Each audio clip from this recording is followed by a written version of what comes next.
하나님의 말씀은 룻기 1장 15절에서 18절까지의 말씀입니다. 룻기 1장 15절에서 18절입니다. 룻기 1장 15절입니다. 나오미가 또 이르되 보라 내 동서는 그의 백성과 그의 신들에게로 돌아가나니 너도 너의 동서를 따라 돌아가라 하니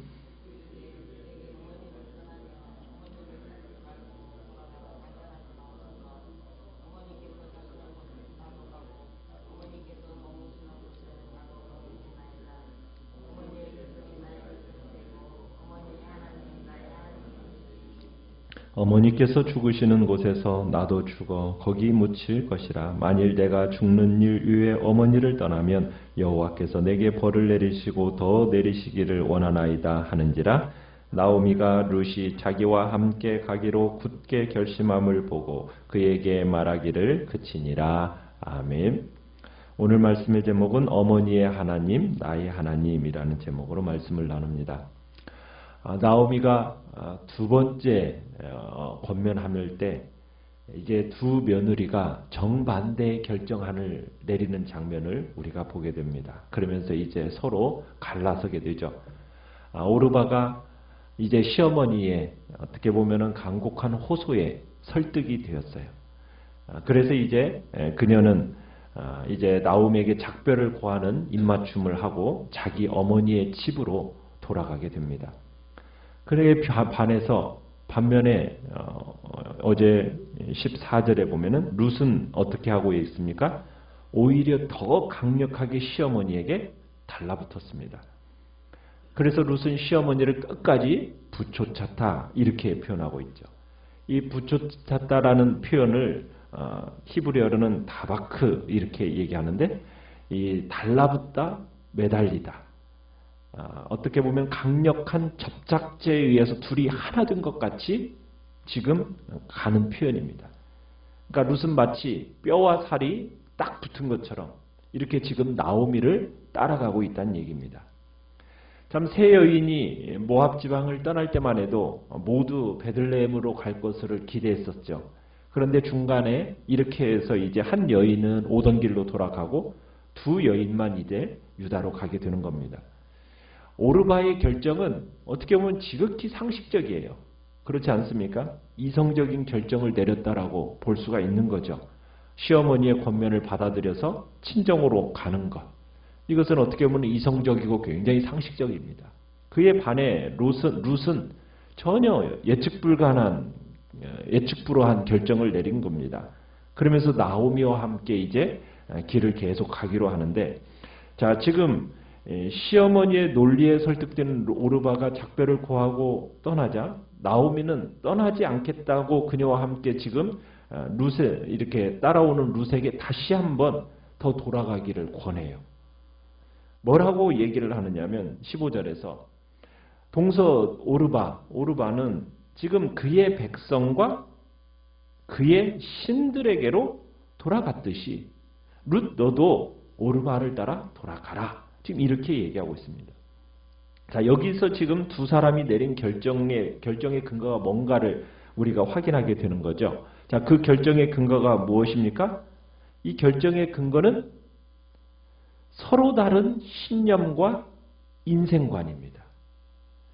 인간적으로 볼 때 이 오르바는 그렇게 나쁜 사람이 아닙니다. 그리고 이 떠난 것에 대해서 비난할 이유가 전혀 없습니다. 그런데 지금 여기에서 15절에서는 뭐라고 표현을 했느냐면 뭘 선택했다고요? 자기의 백성과 그의 신들을 선택했다. 이렇게 표현을 하고 있어요. 그죠? 선택의 갈림길에서 오르바는 자기 백성과 자기 신에게로 돌아갔다는 거예요. 여러분, 신이라는 게 뭡니까? 신이라는 것은 자기가 믿고 의지하는 대상이 신입니다. 그렇죠? 그러니까 오르바가 자기 신에게, 그의 신들에게로 돌아갔다는 얘기는 모압 신에게로 돌아갔다는 거예요. 자기가 더 의지하고 자기의 인생이 더 편하다고 믿는 그것을 쫓아갔다는 얘기가 되는 겁니다. 한마디로 자기가 좋아하는 것을 지금 따라갔다는 얘기. 이게 선택이죠. 그러니까 자신의 선택으로 말미암아 무엇이 더 정말 자기가 쫓는 것인지를 증명해낸 겁니다. 그러니까 오르바는 그의 백성, 그의 신들에게로 돌아갔어요. 오르바에게 문제가 있다. 지금 이 얘기를 하는 것은 아닙니다. 오르바도 처음에는 어떻게 했어요? 지금 시어머니를 따라 가려고 했어요. 그런데 오르바가 돌아간 결정적인 이유는 뭐냐면 그는 여호와를 쫓은 게 아니에요. 그는 인간적인 마음으로, 인간적인 어떤 며느리의 마음으로 나오미를 따라간 거고 인본주의적으로 시어머니를 쫓아갔던 거예요. 여러분, 인간적인 마음, 정에 의해서 여러분 신앙생활을 하는 것은 소망이 없어요. 정확하게는 나중에 정확하게 들으면은 어떻게 돼요? 돌아가게 돼 있어요. 결국 사람은 자기가 믿고 자기가 믿는 것을 따라가게 되어 있거든요. 그에 반해서 자, 룻은 어떤 반응을 보이고 있습니까? 룻의 고백은 달라요. 시어머니에 대한 룻의 긴 말이 지금 그의 굳은 결심을 16절에서 보여주고 있죠. 자, 그가 표현한 내용들을 한번 보면은 이렇게 표현을 하고 있어요. 16절에서. 어머니께서 가시는 곳에 나도 가고 어머니께서 머무시는 곳에 나도 머물겠나이다. 어머니의 백성이 나의 백성이 되고 어머니의 하나님이 나의 하나님이 되시리니 17절에 가보시면 어머니께서 죽으시는 곳에 나도 죽어 거기 묻힐 것이라. 만일 내가 죽는 일 위에 어머니를 떠나면 여호와께서 내게 벌을 내리시고 더 내리시기를 원하나이다. 여러분, 이 말은 보면 이 어머니와 룻의 이 관계가 뗄 수 없는 관계가 막 점층적으로 이렇게 막 표현이 되고 있죠. 더 강력하게 표현이 되고 있잖아요. 자, 그런데 이 결심의 중심에 뭐가 있습니까? 이스라엘 백성과 하나님을 선택한 룻의 신앙이 있는 겁니다. 오르바가 실패한 바로 그 자리에 룻은 온전한 믿음을 고백하고 있는 거예요. 그러니까 룻은 오르바처럼 그 백성, 그 신들을 따르지 않습니다. 누구를 지금 따라가고 있는 겁니까? 이스라엘 백성과 그 하나님 여호와를 따라가고 있는 거예요. 여러분, 세상 사람들은 다 살기에 떠나요. 그렇지 않아요? 오르바가 살고자 그의 백성과 그의 신들에게로 돌아갔던 겁니다. 그런데 지금 룻은 나오미를 따르는 게 뭐예요? 인간적인 동기에서 따르는 게 아닙니다. 시어머니에 대한 어떤 효성의 차원이 아니에요. 룻이 지금 나오미를 따르는 결정의 중심에는 뭐가 있어요? 룻의 하나님에 대한 신앙이 있는 겁니다. 지금 룻이 나오미와 떨어지지 않겠다라고 그렇게 강력하게 지금 붙들고 분명하게 지금 표현하고 있는 것. 룻의 어떻게 보면은 움직일 수 없는 굳은 결심을 지금 보여주는 것.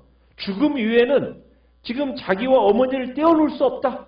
이렇게까지 얘기하는 그 중심에는 어떤 유교적으로 이야기하는 지성으로 부모를 섬기는 효의 얘기가 아닙니다. 어떤 일이 있어도 나는 하나님의 백성이 되겠다는 거예요. 어떤 일이 있어도 나는 하나님을 섬기겠다는 거예요. 이게 룻의 굳은 결심의 표현입니다. 만일 내가 죽는 일 위에 어머니를 떠나면은 여호와께서 내게 벌을 내리시고 더 내리시기를 원하나이다. 이게 룻의 굳은 결심을 보여주고 있는 거죠. 죽음 이후에는 자기와 어머니를 어떻게 해요? 떼어놓을 수가 없다는 거예요. 그러면서 여호와의 이름으로 맹세를 합니다. 그러면서 이제 시어머니와 며느리 간에 어떻게 보면 특별한 갈등에 딱 종지부를 찍어요. 지금 룻이 여호와를 따르겠다고 죽을 때까지 시어머니와 함께 하겠다고 이렇게 결단한 것은 어떤 즉흥적인 결정이 아니라는 거예요. 감정에 의해서 나온 게 아니라는 거예요. 나오미에 대한 어떤 정에 끌려서 지금 이렇게 가는 게 아니라는 거예요. 룻은 시집 온 이후로 시댁을 통해서 조금씩 여호와를 알게 된 거예요. 하나님의 사랑을 이제 시댁에서 있는 동안에 수차례 경험하게 된 거예요. 룻은 여호와가 어떠한 분이신가를 알게 되었던 거예요. 그러면서 드디어 모압의 신 그모스와 여호와 사이에서 선택해야 할 그 순간이 오니까 룻은 누구를 선택하고 있습니까? 당연히 여호와를 택한 것이죠. 왜? 그녀가 시집온 이후로 경험했던 그 일들이 지금 룻으로 하여금 여호와를 따르는 것만이 유일하고 합리적인 선택이라는 것을 만들어냈던 겁니다. 그래서 나오미는 드디어 룻이 토로한 이 진실, 그 신앙적인 뿌리, 이것을 인정하게 되고 더 이상 강권하지 않습니다. 그러니까 나오미가 3번에 걸쳐서 대화를 통해서 얻은 게 뭐예요? 룻의 진심이었어요. 나오미는 룻의 그 중심에 여호와에 대한 신앙이 있다는 것을 확인하게 된 겁니다.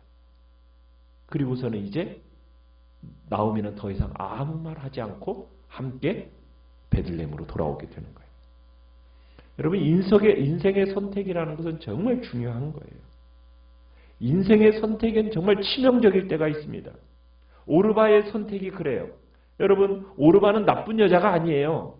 정말 심성이 정말 좋은 여자입니다.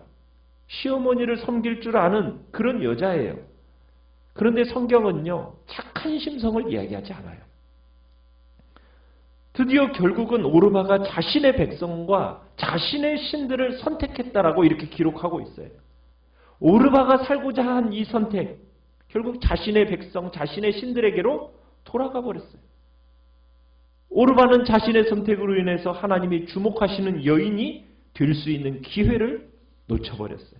오르바는 이것으로 이제 더 이상 나오지 않습니다. 끝입니다. 선택이라는 건 그만큼 중요한 거죠. 왜? 우리의 선택이 그만큼 인생을 좌우하게 되기 때문이에요. 어느 때는 내 선택이 나와 내 가정과 나의 가문과 내 자녀의 영적인 흐름을 잡아줄 수가 있어요. 룻의 선택이 바로 그런 선택입니다. 여러분, 룻의 선택이 돈 때문이었습니까? 아니죠. 베들레헴에 지금 누가 기다리고 있나요? 아니죠. 아무것도 없어요. 지금 오직 하나 붙들고 가는 겁니다. 하나님을 향한 사랑의 마음 하나 다 붙들고 지금 시어머니 쫓아가는 거예요. 동기는 다른 거 없어요. 딱 하나예요. 하나님 한 분, 그것 말고는 설명할 길이 없는 선택을 하면서 지금 가고 있는 거예요. 우리의 삶에 있어서도 마찬가지입니다. 우리의 삶에 무슨 일을 선택할 때 오직 하나님 한 분 때문에, 다른 어떤 것 아니고 오직 하나님 한 분 때문에 결단하는 거예요. 포기해야 할 일이 있으면 여호와 하나님 그 한 분 때문에 포기하는 거예요. 그런데 이 시대를 살아가는 많은 사람들이 그렇지 않죠. 계산이 빨라요. 머리가 너무 좋아요. 손익분기점에 민감해요. 뭐가 손해가 되고 뭐가 이익이 되는가, 그것에 민감해서, 그래서 우리가 자꾸 내게 이익 되는 것만 선택해요. 우리는 늘 그런 것에 의지하면서 살아가는 것에 익숙해져 있어요. 여러분, 그러나 우리의 선택은 뭡니까? 손해가 되고 때로는 정말 이해할 수 없는 그런 선택, 세상 사람들이 이해할 수 없는 그 일, 누구 때문에 그런 일을 감수하고 결단하는 거예요? 하나님 때문에. 그죠? 그런 일이 우리 삶에 있어야 한다는 거예요. 왜 이게 필요해요? 이렇게 하나님 한 분 중심으로 결단하며 살아가는 그 사람에게 하나님이 주시는 은혜가 있어요. 은혜가. 룻이 아무런 대책 없이 지금 하나님 한 분 때문에 지금 베들레헴으로 돌아가기로 결단했을 때, 여러분, 거기에 하나님의 얼마나 놀라운 은혜와 축복이 기다리고 있었어요? 그죠? 룻이 하나님 때문에 정말 시어머니를 보필한다고 동행하고 나아갈 때, 여러분, 그 룻에게 얼마나 큰 복을 하나님이 예비해 놓고 계셨습니까? 하나님의 그 놀라운 섬세한 이끄심이 있다라는 거예요. 그 은혜와 복이 우리에게 임하기를 간절히 바라요. 우리의 삶, 하나님 때문에, 정말 오직 그분, 예수 그리스도, 그 한 분 때문에 우리가 결단하고 행할 일들이 많아지기를 바랍니다. 정말 하나님 한 분 때문에 내 삶을 결정하고 결단해 나갈 때, 그 하나님 한 분 때문에 세상 사람들이 이해할 수 없는 그 삶의 방식을 결단하며 살아갈 때, 하나님은 그런 사람을 붙들어 주십니다. 그리고 그런 사람들을 인도해 주시고, 그리고 그런 사람들에게 정말 세상의 다른 사람들이 맛볼 수 없는 영광스러운 놀라운 것들을 경험케 하시는 겁니다.